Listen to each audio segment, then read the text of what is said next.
रामपुरा के नजदीक चैनपुरिया ब्लॉक रावली कुई में हुई घटना ने लिया तुक। दुख का विषय है कि झूठों के झूठ के कारण हमें यह आज जाजम लगा के बेचना पड़ रहा है। घटना है 5/9/2023 की शाम का समय था। उस दिन मेरी भी तबीयत खराब थी, मैं भी घर पे था। इनकी दुष्टता बता रहा हूँ मैं आपको कि खेमराज की गुजर उनका फोन मेरे पास 4 बजे आया। मेरी तबीयत खराब थी, किसी का फोन नहीं उठा रहा था, तो वो शाम को 6 बजे मेरे ऑफिस में आ गए और शाम को 6 बजे से 7:30 बजे तक वो मेरे ऑफिस पे रहे। और उसके बाद जब वो निकले तो फिर वहां से मेडिकल में सुरेश भाई धनगर का मेडिकल है, वहां उनका सीसीटीवी फुटेज है और उनके साथ 9:15 बजे तक थे। तो मैंने जब खेमराज की गुजर को 8 बजे फोन लगाया, यार वो रावलीगुड़ी में ऐसी घटना हो गई, आपको कुछ खबर है क्या? तो उन्होंने कहा कि बंसीलाल जी गुजर जो भारतीय जनता पार्टी के नेता है, उनका मेरे पास फोन आया कि खेमा जी आप कहाँ हो? तो उन्होंने कहा कि मैं मनासा हूँ। भाई साहब क्या हुआ?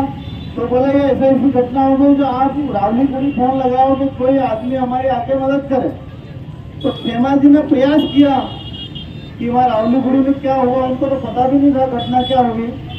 और उसके बाद जब रात को 10:30 बजे वो घर पहुंचते हैं, आप सब लोग गवाह इस बात को, मैं अकेला गवाह नहीं हूँ, आप सब गवाह हैं कि वो 10:30 बजे बाद घर पहुंचते हैं। तो खेमा जी गुजर को हमने सूचित किया कि खेमा जी यहाँ रणनीति कुछ अलग बन रही है, तो आप लोगों को कहना कि कांग्रेसियों के ऊपर झूठी कार्रवाई करने का काम करेंगे, तो आप वहाँ से दूर हो जाओ।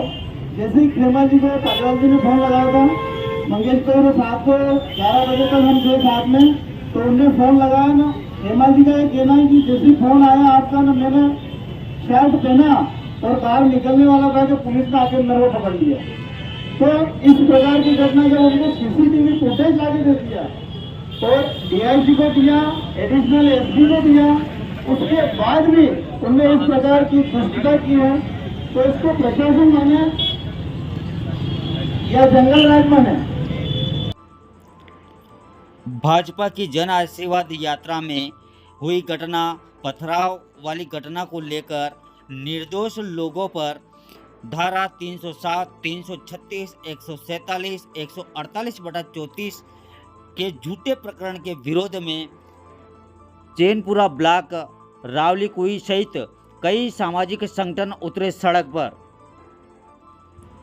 उपस्थित लोगों ने मनासा एजीएम पवन बारिया को सौंपा ज्ञापन और झूठे प्रकरण वापस लेने की रखी मांग। देखो, जो फर्जी मुकदमे दायर किए गए हैं, जो लोग थे ही नहीं वो उनके खिलाफ किए गए। किसी के चोट लगती है तो ये बताया जाता है कि 307 कब लगती है, जब 6 इंच का गहरा घाव और डॉक्टर ये कहे कि वो मर सकता है इस चोट से, जब जाके 307 लगाते हैं। ये 307 लगा दी, जो लोग वहाँ थे ही नहीं उनके खिलाफ झूठी कायमी कर ली। और जब तक ये झूठी कायमी वापस नहीं होगी, जब तक ये झूठे मुकदमे वापस नहीं होंगे, तब तक इस क्षेत्र के लोगों में ऐसा आक्रोश बना रहेगा। और ये आक्रोश यहाँ के इस चुनाव को प्रभावित करेगा, ये मानना चाहिए। इस सरकार ने अगर ये मुकदमे वापस नहीं लिए तो 3 महीने बाद सरकार कांग्रेस की बन रही है, कमलनाथ जी की सरकार बन रही है, ये मुकदमे भी वापस लिए जाएंगे और इनके काले कारनामों को उजागर करने का काम करेंगे। विधायक ने कहा कि हमने संयम रखा वरना गोली भी चल सकती है, इस पर क्या कहना है आपका? देखो, अब ये इनकी संस्कृति है गोली चलाने की। पहले भी 6 किसानों को मार डाला इनने, और आगे ये जेलें छोटी पड़ जाएगी यहाँ के लोगों के लिए। ये जेलें बनवाएं पहले यहाँ के लोगों के लिए। बहुत लोग जेल जाने को तैयार, किस किस के खिलाफ कार्रवाई करेंगे। पूरे घटनाक्रम को लेकर पूरे द्वारा जो बयान जारी किया गया है कि हमने संयम रखा वरना गोली भी चल सकती थी, नहीं, विधायक जी पूरी तरह झूठ बोल रहे हैं। ये पूरा घटनाक्रम उनके ही द्वारा किया गया षड्यंत्र है। उन्होंने जिस प्रकार से उनका अंतरकला है भारतीय जनता पार्टी का, जनप्रतिनिधियों और पूर्व जनप्रतिनिधियों के बीच में जो रस्साकसी चल रही है, उसका परिणाम ये हुआ कि जिस जगह की ये लोग घटना बता रहे हैं वहाँ पर ये घटना कारित ना होकर उस घटना स्थल से 2 किलोमीटर आगे जाके घटना हुई है और इनके ही नुमाइंदों ने वो पत्थरबाजी करी है या जो भी कथित घटना हुई है, उसमें कांग्रेस का और आम जनता का कोई लेना देना नहीं है। भारतीय जनता पार्टी का अंतरकला है और ये अंतरकला भारतीय जनता पार्टी को लेके डूबेगा। और गोली चलाने की यदि वो बात कर रहे हैं तो ये तो उनकी हमेशा से रही है। पहले भी उन्होंने इस प्रकार की घटनाएं करी है। निहत्थे किसानों के ऊपर पिपलिया मंडी में उन्होंने गोलियां चलाई थी, उसमें किसानों की हत्याएं उनके द्वारा की गई थी, तो उनके लिए कोई बड़ी बात नहीं है, वो कर सकते हैं ऐसी घटना। जैसा कि आप देख रहे हैं, लगातार पिछले कई दिनों से करीब 4-5 महीनों से शिमला रावलीगुई के लोग वन विभाग के भूमि अधिग्रहण को लेकर के सड़कों पर उतरे हुए हैं। पूरी की पूरी सरकार अंधी बहरी गूंगी होती है, उस तरीके से काम कर रही है। 27,000 गौ माताएं ऊपर पठार क्षेत्र में रहती है, इन लोगों के पास रहती है। ये सब पशुपालक लोग हैं, ये इनका धंधा भी है, रोजगार भी है, पेट भी इसी से पालते हैं, और इसके साथ साथ ये 27,000 गौ माताओं को भी पालते हैं। भारतीय जनता पार्टी की सरकार ये समझने में नाकाम रही है कि गौ माता तो करते हैं, लेकिन गौ माता का पालन कैसे होता है ये वो तो जानती नहीं है। भूमि का अधिग्रहण किया, अधिग्रहण को लेकर के जब उनने सारी बातें लोगों ने करी और जब बात नहीं मानी, और जन आशीर्वाद यात्रा के दिन लोगों ने अपनी बात कही और उसको भी सुना अनसुना कर दिया, तब आज ये धरना देना पड़ रहा है। और एक छोटी सी घटना को लेकर के 307 जैसे गंभीर मामलों में निर्दोष लोगों को फंसाया, उन लोगों को फंसाया जो मौके पर मौजूद नहीं थे, इसलिए ये आंदोलन हुआ है, आज भी हुआ है। जैसा कि आपने भी पहले बताया कि देवसेना का ये आंदोलन नहीं है या पशुपालक संघ का नहीं है। पशुपालक संघ, देवसेना, ओबीसी और सर्वहरा वर्ग, हम सब एक साथ मिलकर के लड़ेंगे। जिन लोगों के खिलाफ फर्जी मुकदमे बनाए हैं, ये संघर्ष आगे भी जारी रहेगा और इसके लिए हम हमेशा जी जान से तत्पर होकर के काम करते रहेंगे। मेरा ये कहना है कि आज भारतीय जनता पार्टी की कथनी और करनी में कितना अंतर है। जब चुनाव आते हैं तो हिंदुत्व की बात करते हैं, गौ माता की बात करते हैं, लेकिन आज पूरे मनासा तहसील की जनता, पूरे प्रदेश की जनता ने देखा है कि भारतीय जनता पार्टी की कथनी और करनी में कितना अंतर है। ये कहते हैं कि रावलीगुई के लोगों ने और कांग्रेस के लोगों ने गुंडागिर्दी की, वो गुंडे हैं। मैं आज आपको एक बात बड़े दिल से कहता हूँ कि ये वो लोग हैं जिन्होंने 60 साल तक इतना संयम रखा, जिनके नाम उनकी ज़मीन नहीं है, जो बिना खातेदार हैं, लेकिन उसके बाद भी इन लोगों ने कभी पथराव नहीं किया, कभी आंदोलन नहीं किया। ये गुजर समाज के लोग हैं।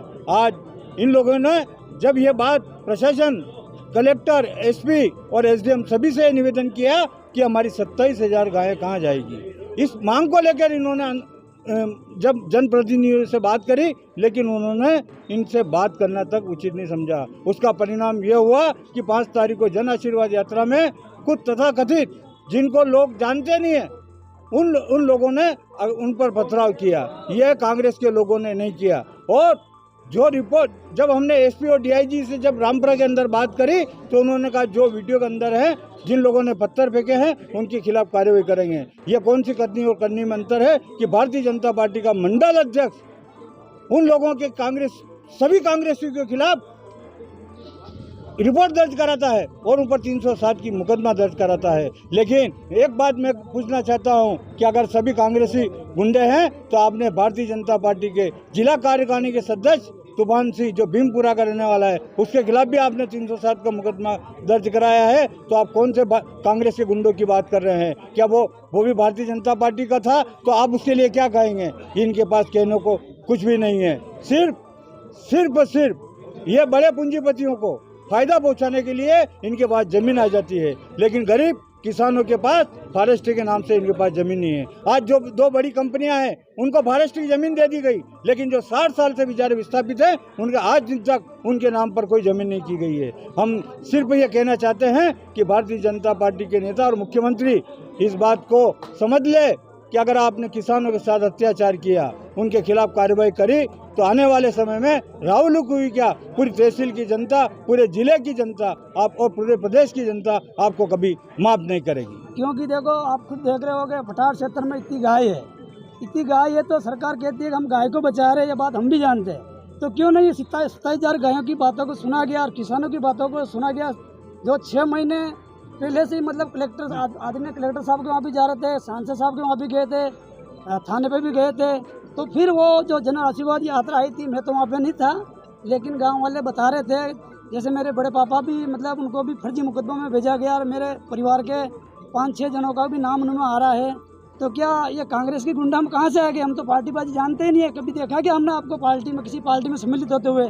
और हमारे बड़े पापा जी क्षेत्र के आप सब जानते हो कि कभी वो इसी पार्टी की विचारधारा गलत प्रकट करते भी नहीं है, फिर भी फर्जी मुकदमा में फंसाया। प्रशासन से हमारी यही अपील है कि जो निर्दोष लोग अंदर है उनको रिहा किया जाए और हमें न्याय दिया जाए।